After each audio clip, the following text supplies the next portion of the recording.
Well, we are living in strange times, aren't we? Right?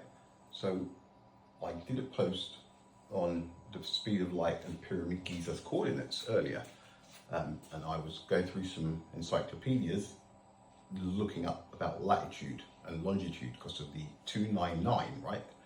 Now, I came across something enough that it's in the end of my Pyramid Giza and the speed of light reel, but I just wanted to do a separate one, right? Because this is fairly, not mind-blowing, but it's very, yeah, it's definitely worth mentioning. So, because the Giza thing is to do with latitude, right? I always jump into the encyclopedias to get up to speed with it, right? So I've got 1961, okay? Book of Popular Science. It's number 10. It's got the index in it. So I go to the index and I look up latitude, right? Oh, this is 1961, right? So I get in there. I could have a bloody page ready, couldn't I? All right. Now we need to do 60. That right, here we go. Now, listen to this, right? Listen to this.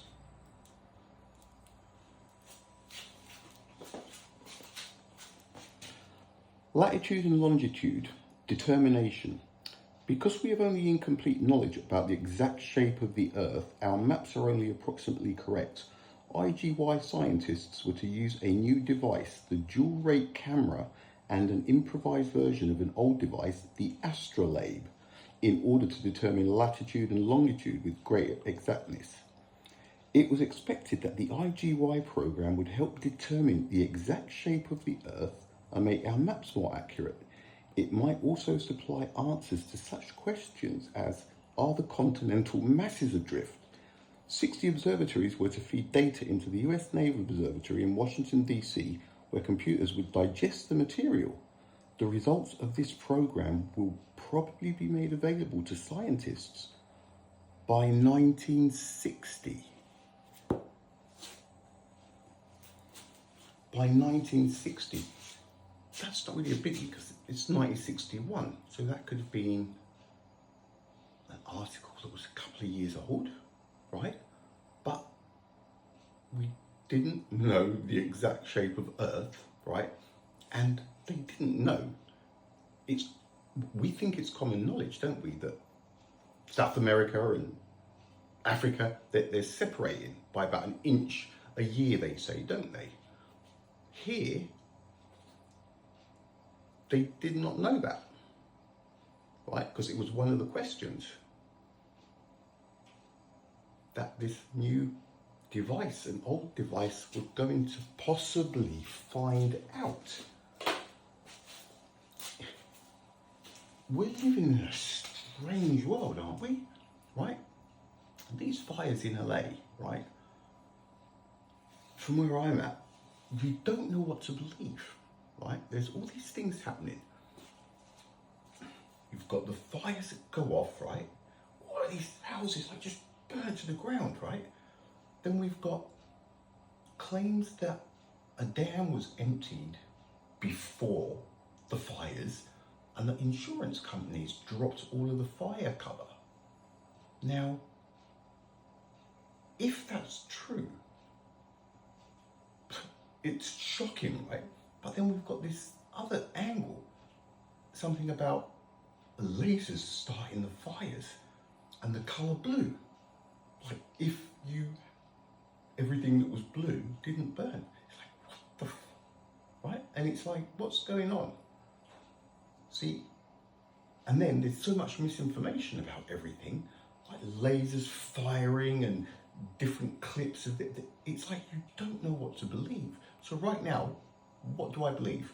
Right, fires in LA, laser beams started them, and the authorities emptied the dam and dropped fire cover leading up to it.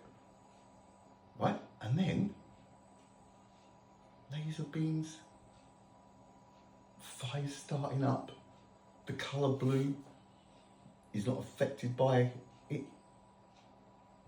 What are we supposed to believe, right?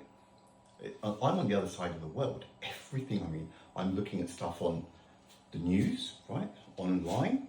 You've got your TikToks and your Instagram little 30-second clips of everything. And honestly, it's really difficult to know. I could now not, I wouldn't want to comment and say, oh, have you heard about, because I don't know what's what. I really don't know what's what. I mean, the only people who know are the people in LA. But even some of them, that guy, the film director, what's his name? With his phone, he lives on one of the streets that's burnt to the ground. He's one of 4 houses left. And he's going on about, it's the climate. It's the climate. But December is the coldest the coldest month in LA. And it's only January, isn't it? Now, there's that, see? How on earth did all those fires happen in January? Honestly, it is very difficult to know what to believe. It really is. It's becoming increasingly difficult. And then when you read things like this, there's definitely too many people claiming too much knowledge that can't be known, right? They didn't know the continents were drifting in 1961. They did not know that there was boom, boom, this 1 inch a year. And now all of a sudden, they not only know how much they're separating by, but they worked out what happened, this Pangea, that one. Honestly, I'd love to have some older books, people. If you've got any older books, look at them. Look at them and share what you find. All right, peeps, laters.